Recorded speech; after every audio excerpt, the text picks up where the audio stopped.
नमस्कार दोस्तों। आज मैं आपको ये बताऊंगा कि देव ऋषि नारद को एक बार बंदर क्यों बनना पड़ा था। जी, बहुत ही मजेदार कहानी है और शायद आजकल के बच्चे तो जानते भी नहीं होंगे। हम सभी जानते हैं कि नारद मुनि बड़े तपस्वी और बड़े ज्ञानी ऋषि हुए हैं। उनके ज्ञान और तपस्या की चर्चा माता पार्वती स्वयं शिव जी से किया करती थी। एक दिन माता पार्वती शिव से देव ऋषि नारद के ज्ञान की तारीफ करने पर लगी हुई थी।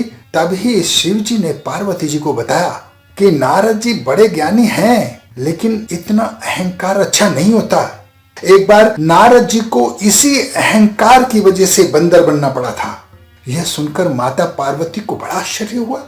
उनकी उत्सुकता जागी कि मैं भी वो कहानी जानूं, मैं भी वो कथा सुनूं, किस कारण नारद मुनि को बंदर बनना पड़ा था। तब श्री शिव ने बताया कि संसार में कोई भी कितना भी बड़ा ज्ञानी हो, लेकिन होता वही है जो श्री हरि चाहते हैं। उन्हें वो बनना ही पड़ता है जो श्री हरि की इच्छा होती है। नारद को एक बार अपने इसी बुद्धि के अहंकार के कारण नारद को सबक सिखाने के लिए श्री विष्णु ने नारद मुनि को बंदर बना दिया था। कथा इस प्रकार थी। हिमालय पर्वत पर एक बड़ी पवित्र गुफा थी। उस गुफा के निकट गंगा जी बहती थी। जब वो गुफा नारद जी को दिखी तो नारद जी को बहुत भावने लगी और वो वहीं पर्वत और नदी के बीच वन में श्री विष्णु की पूजा करने के लिए बैठ गए। जब नारद मुनि की इस तपस्या का देवराज इंद्र को पता चला तो वो भयभीत हो गए और उनके मन में आया कि कहीं अपने तप और बल से स्वर्ग को न छीन ले। तब इंद्र ने नारद मुनि की तपस्या भंग करने के लिए कामदेव को वहां भेजा था। कामदेव ने अपनी माया से वहां पर बसंत ऋतु उत्पन्न कर दी थी। पेड़ पत्ते हरे रंग के हो गए थे, सब पर फूल खिलने लगे थे, कोयले कूकने लगी थी, भौरे गुंजार करने लगे थे। कामाग्नि को भड़काने वाली अत्यंत मंद सुगंध सुहावनी हवा चलने लगी थी। रंबा आदि सभी अप्सराएं नाचने लगी थी। किंतु कामदेव की इस सारी माया का नारद मुनि पर कोई प्रभाव नहीं पड़ा। अब कामदेव को ये डर सताने लगा कि कहीं नारद मुनि मुझे श्राप ना दे दे, क्योंकि मैंने उनकी तपस्या भंग करने के लिए जो जो कर सकता था वो सब किया। कहीं नारद मुनि मुझसे नाराज ना हो जाए। अगर नारद मुनि को क्रोध आ गया तो मुझे जरूर श्राप देंगे।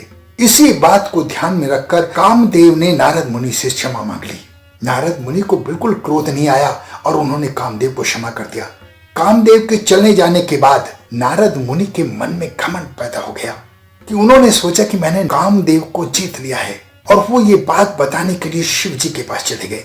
शिव जी ने सारी उनकी बातें सुनी और उन्हें एक सुझाव दिया कि आपने मुझे ये सारी बातें बता दी हैं, ठीक किया है, लेकिन ये बात श्री हरि को मत बताना।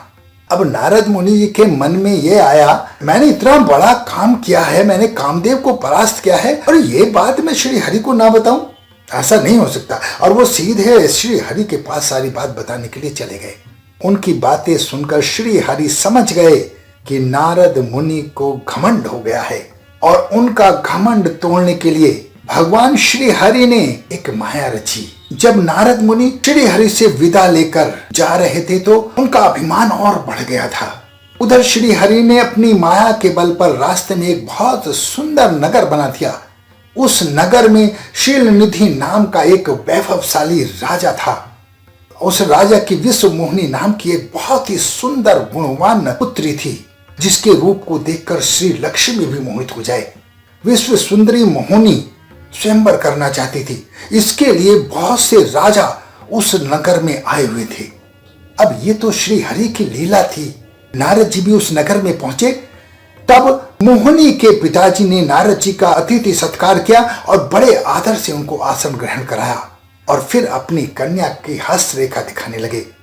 उसकी कन्या का रूप देखकर नारद मुनि भी उसके मुग्ध हो गए। उन्होंने उस कन्या के बारे में बताया कि जो भी इस कन्या से विवाह करेगा वह अमर हो जाएगा और उसे कोई नहीं जीत सकेगा। संसार के समस्त जीव उनकी सेवा करेंगे। यह बात नारद मुनि ने राजा को बताई, लेकिन राजा ने अपनी ओर से कुछ बातें बढ़ा चढ़ाकर सबको बता दी। अब नारद के मन में यह आया कि क्यों ना इस कन्या से मैं ही विवाह कर लूं, ये कन्या इतनी सुंदर है। तब उन्होंने उस कन्या का विवाह मन में धारण कर श्री हरि को पुकारा। श्री हरि प्रकट हो गए। उन्होंने सारी बात श्री हरि से बताई कि नाथ आप मुझे सुंदर रूप दे दें ताकि ये कन्या मुझसे विवाह कर ले। भगवान श्री हरि ने कहा, नारद हम वही करेंगे जो तुम्हारी भलाई में होगा। और ये थी तो सारी विष्णु जी की माया। विष्णु जी ने अपनी माया से नारद मुनि को बंदर का रूप दे दिया। अब नारद मुनि की ये बात समझ में नहीं आई। उन्हें लगा कि मैं बहुत सुंदर दिख रहा हूं। वहां पर छिपे हुए 2 शिव जी के गण भी इस घटना को देख रहे थे। अब ऋषिराज नारद जी तत्काल विश्व मोहिनी के स्वयंवर में पहुंच गए। वो 2 शिव गण भी उसके पीछे पीछे चले गए और उनको बार बार छेड़ने लगे कि इतना सुंदर रूप है, इतना गुणवान दिखाई दे रहे हो, ये मोहिनी तो तुमसे ही शादी करेगी। नारद मुनि ने दर्पण में अपने आप को नहीं देखा था।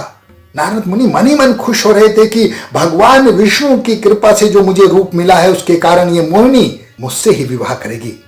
लेकिन जब मोहिनी आई तो उन्होंने नारद मुनि की तरफ देखा भी नहीं और राजा के रूप में आए श्री हरि विष्णु के गले में वरमाला डाल दी। मोह के कारण नारद मुनि की बुद्धि नष्ट हो गई थी। राजकुमारी द्वारा अन्य किसी राजा को गले में वरमाला डालते हुए देख वो परेशान हो गए। शिव जी के गण उन पर बार बार ताना कस रहे थे। उन्होंने नारद मुनि से कहा, जाकर अपना मुंह दर्पण में देखो। मुनि ने जल में झांक कर अपना मुंह देखा तो अपनी कुरूपता पर गुस्सा हो उठे। गुस्से में आकर उन्होंने शिव के दोनों गणों को श्राप दे दिया कि जाओ तुम राक्षस बनोगे। दोनों को श्राप देने के बाद मुनि ने फिर से जल में अपना मुंह देखा तो उन्हें अपना असली रूप मिल चुका था, क्योंकि मोहिनी का स्वयंवर हो चुका था। लेकिन उन्हें भगवान श्री हरि पर बहुत गुस्सा आ रहा था, क्योंकि भगवान श्री हरि के कारण ही उनकी जग हसाई हुई थी और वो उनसे मिलने के लिए निकल पड़े। रास्ते में उन्हें भगवान विष्णु और लक्ष्मी जी मोहिनी के साथ मिले। उन्हें देखते ही नारद मुनि आपा खो बैठे। उनके अंदर जो ईर्ष्या थी, उनके अंदर जो कपट भरा था, उनके अंदर जो गुस्सा था, वो सब श्री हरि पर निकाल दिया। समुद्र के मंथन के समय भी तुमने यही किया था। शिव को जहर पिला दिया था, राक्षसों को मदिरा पिला दी थी और स्वयं श्री लक्ष्मी जी और स्तुंभ मणि को ले लिया था। आप बड़े धोखेबाज हैं, मतलबी हैं और पता नहीं क्या क्या श्री हरि विष्णु को कह दिया। आप कपट का व्यवहार करते हैं। आपने मेरे साथ जो किया है उसका फल जरूर पाओगे। मैं आपको श्राप देता हूं कि आपको मनुष्य का जन्म लेना पड़ेगा। आप अपनी स्त्री से दूर हो जाएंगे। और इसी कारण भगवान श्री हरि को दुख सहना पड़ा था, क्योंकि उन्होंने नारद मुनि का श्राप ग्रहण किया था, उसे स्वीकार कर लिया था। इसलिए श्री हरि को मनुष्य रूप लेकर श्री राम के रूप में धरती पर आना पड़ा था और बंदरों की मदद लेनी पड़ी थी। ये सब नारद मुनि के श्राप के कारण हुआ था। शिव के जब दोनों गणों ने देखा कि नारद मुनि अपने रूप में आ चुके हैं, तब शिव ने उन दोनों गणों को नारद मुनि के पास भेजा। उन दोनों ने हाथ जोड़कर क्षमा मांगते हुए नारद मुनि से कहा कि आप हमें श्राप मुक्त कर दीजिए। नारद मुनि ने बोला, मेरा श्राप झूठा नहीं हो सकता। तुम दोनों रावण और कुंभकर्ण के रूप में महान ऐश्वर्यशाली बलवान राक्षस बनोगे। अपनी भुजाओं के बल से पूरे विश्व पर विजय प्राप्त करोगे। उसी समय भगवान विष्णु राम के रूप में मनुष्य शरीर धारण करेंगे और तुम दोनों को युद्ध में मारेंगे। इससे तुम्हें मुक्ति मिलेगी। ये सब श्राप बस हुआ था। जय श्री हरि विष्णु।